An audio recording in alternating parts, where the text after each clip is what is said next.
നമ്മൾ പ്രാഗില് ഒരു വർക്ക് കണ്ടെത്തി, പാർട്ട് ടൈം കണ്ടെത്തി, നമുക്ക് ക്ലാസ്സും പാർട്ട് ടൈമും കണ്ടെത്തിയിട്ട് നമുക്ക് ഫീസ് അടക്കാൻ പറ്റും. അത് ഒരിക്കലില്ല. കാരണം എന്ന് വെച്ചാല് ഒന്നാമത് വലിയൊരു എമൗണ്ട് ആണ് നമ്മളെ ഫീസ് വരുന്നത്. വലിയൊരു എമൗണ്ട് ആണ് നമ്മളെ ഫീസ് വരുന്നത്. അപ്പൊ നമുക്ക് പിന്നെ ഒന്നാമത് ഇവിടെ വർക്ക് ചെയ്ത് നമ്മള് എന്തായാലും ആ ഒരു എമൗണ്ട് നമുക്ക് ഉണ്ടാക്കാൻ പറ്റില്ല. സത്യാവസ്ഥ വെച്ചാൽ അതാണ്. 6 മാസത്തിനുള്ളിൽ ഒരിക്കലും പറ്റില്ല. ആരും ആ ഒരു പ്രതീക്ഷ വെച്ച് ഇങ്ങോട്ട് വരാൻ പാടില്ല. നമുക്ക് പാർട്ട് ടൈം ചെയ്ത് ഉണ്ടാക്കാൻ പറ്റുന്ന വെച്ചാൽ നമ്മളെ ഇവിടുത്തെ ചെലവുകൾ, കാര്യങ്ങൾ, room rent, food, just travelling, ഇങ്ങനത്തെ കാര്യങ്ങൾ മാത്രമേ നമുക്ക് മീറ്റ് ചെയ്യാൻ പറ്റുള്ളൂ. അതിൽ കൂടുതൽ ആരും ഒന്നും പ്രതീക്ഷിക്കരുത്. നമ്മളോട് ചിലപ്പോൾ നാട്ടിൽ നിന്ന് വരുമ്പോൾ വേറെ കുറെ ആൾക്കാർ പലതും പറയും, നിങ്ങൾക്ക് ഇത് ചെയ്ത് എന്തും പറയാം, ഇത്ര ഫീസ് അടക്കാം, ഇതൊക്കെ ഈസിയാണ്, പാർട്ട് ടൈം വീട്ടിൽ കഴിഞ്ഞാൽ ഇത് ചെയ്യാൻ പറ്റും. പക്ഷെ അങ്ങനെയൊന്നുമല്ല. ഇത് സത്യം വെച്ചാല് നമ്മളുടെ ചെലവ് കഴിഞ്ഞു പോകും നല്ല രീതിയിൽ. അപ്പൊ നമ്മളിവിടെ പാർട്ട് ടൈം കിട്ടിക്കഴിഞ്ഞാൽ നമ്മളിവിടുത്തെ room rent, food expense, travelling, mobile recharge, ഈ കാര്യങ്ങൾ മാത്രമേ. അതിലൊരു തിരുത്തുണ്ട്. 26 വരെയുള്ള പിള്ളേർക്ക്, 26 വരെയുള്ള പിള്ളേർക്ക് ഇതിന്റെ ആനുകൂല്യങ്ങളുടെ ചെലവ് വീണ്ടും പറയും.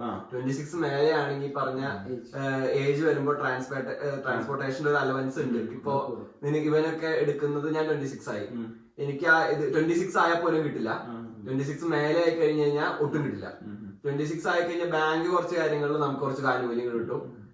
പക്ഷെ 26 മേലെ ആയി കഴിഞ്ഞാൽ ട്രാൻസ്പോർട്ടേഷൻ കിട്ടില്ല. കാരണം ഒരു മാസത്തേക്ക് ഇപ്പൊ എനിക്ക് വരുന്ന ഏകദേശം 2000-3000 അടുത്ത് എനിക്ക് ഒരു മാസത്തേക്ക് ട്രാവലിംഗ് മാത്രമേ ആ കൂപ്പൺ എടുക്കുന്നില്ല. ഞാനിപ്പോ അല്ലാതെ 26 വയസ്സിന് കുറവാണെങ്കിൽ ഇപ്പൊ എന്റെ കേസ് പറയുകയാണെങ്കിൽ 1000 ഇവിടുത്തെ KC ആണ്. ഏകദേശം 1000 ഒരു KC എന്ന് പറഞ്ഞു കഴിഞ്ഞാൽ ഏകദേശം 3.56 ഒരു ആ റേഞ്ച് വരും. 5000. അതാണ് KCയുടെ കണക്കിലാണ് നമ്മളിപ്പോ പറയുന്നത്. ഓക്കെ.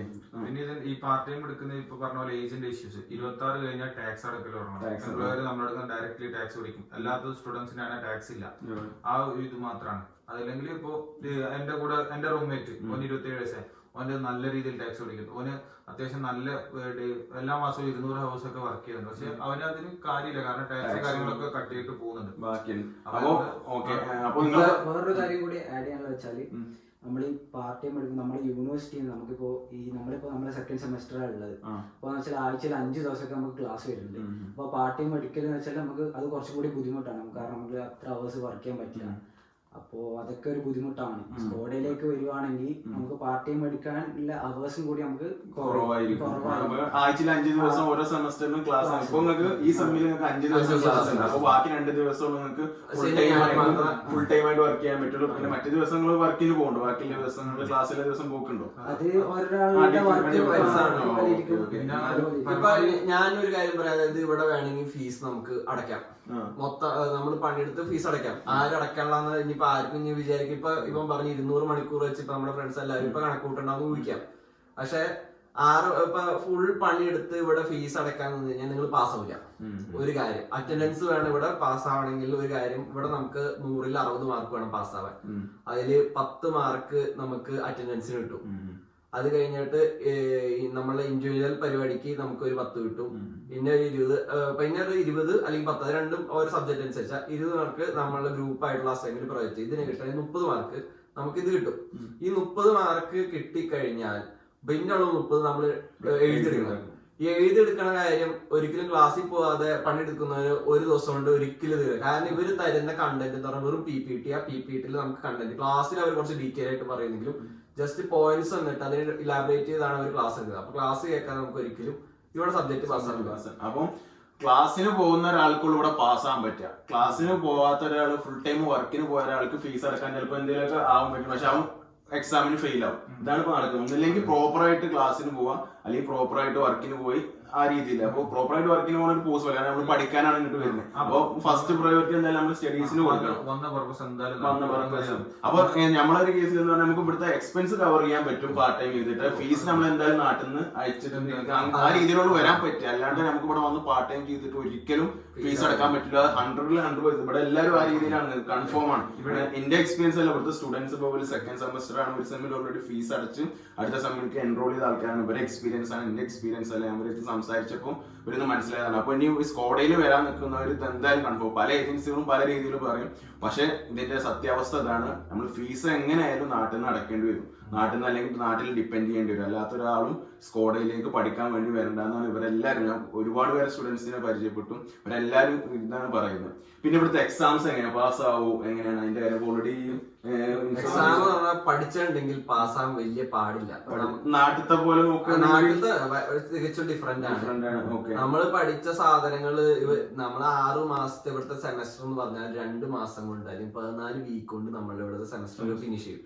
അതായത് 2 മാസം കഷ്ടിച്ചുണ്ടാവുള്ളൂ. ഞങ്ങളിപ്പോ 6 മാസം വിസ വന്നിട്ട് 2 മാസം നമ്മള് സെപ്റ്റംബറിൽ നമ്മുടെ ക്ലാസ്, ഒക്ടോബറിൽ ക്ലാസ്, ഡിസംബർ അവസാനം തീർന്നു, ഡിസംബർ പകുതി ആയപ്പോഴും തീർന്നു. കാരണം ക്രിസ്മസ് വെക്കേഷൻ. അത് കഴിഞ്ഞിട്ട് ജനുവരി നമുക്ക് എക്സാം തുടങ്ങി.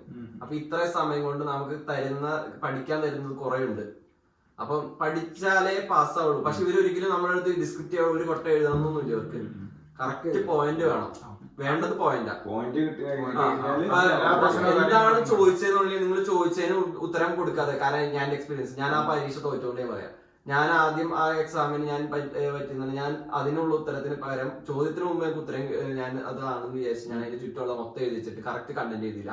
അതുകൊണ്ട് ആ സാർ എന്റെ അടുത്ത് പറഞ്ഞു, നീ ബാക്കി എല്ലാം എഴുതിയിട്ടുണ്ട്, എനിക്ക് ഞാൻ മാർക്ക് തന്നെ, നീ ജസ്റ്റ് എന്തെങ്കിലും ആ ക്വസ്റ്റിനെ പറ്റി നീ എഴുതിയിരുന്നെങ്കിൽ ഞാൻ നിനക്ക് ഫുൾ മാർക്ക് തന്നേനെ. കാരണം നീ ആവശ്യത്തിന് കൂടുതൽ എഴുതി വെച്ചിട്ടുണ്ട്. പക്ഷെ കറക്റ്റ് പോയിന്റ് ഇല്ല, അതുകൊണ്ട് തന്നെ അത് മാർക്കില്ല. പിന്നെ ഡൗട്ട് തന്നെ സ്കോഡയിൽ വരുന്നത്, നമ്മൾ പഠിച്ച് പാസ്സായി കഴിഞ്ഞാൽ നമുക്ക് സ്കോഡയിൽ പ്രയോറിറ്റി, നമുക്ക് അവിടെ ഇന്റേൺഷിപ്പ് അങ്ങനെയൊക്കെ കുറെ ആൾക്കാർ പറയാം ഇന്റേൺഷിപ്പ് കിട്ടും.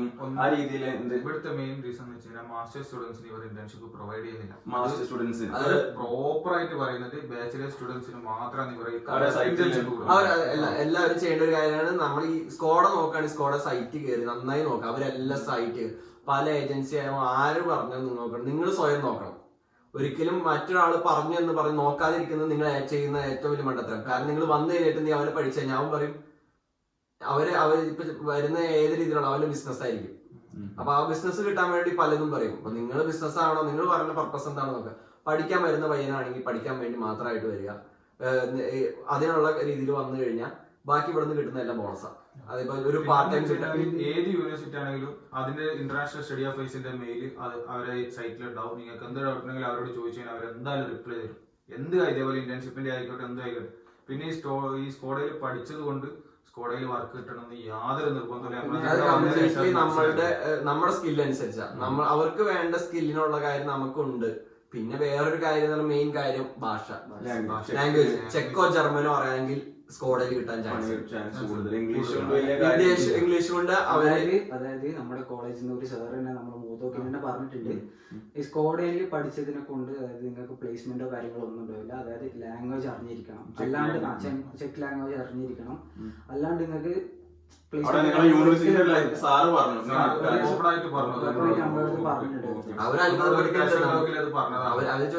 അവര് തന്നെ അത്ഭുതപ്പെടണം. ഞങ്ങള് ഈ സ്കോഡയുടെ ഒരു ബ്രാൻഡായിട്ട് ഇവിടെ വർക്ക് ചെയ്യുമ്പോ നമ്മൾ സ്കോഡയിൽ അപ്ലൈ ചെയ്യുമ്പോ അത് ഈ കാരണം കൊണ്ട്, ഈ നിസാര കാരണം കൊണ്ട് മാത്രം പഠിക്കുന്ന ഒരിക്കലും കോളേജിന്റെ പ്രശ്നമല്ല. കോളേജിന്റെ കാര്യങ്ങളല്ല, കോളേജ് പ്രോപ്പറായിട്ട് എല്ലാം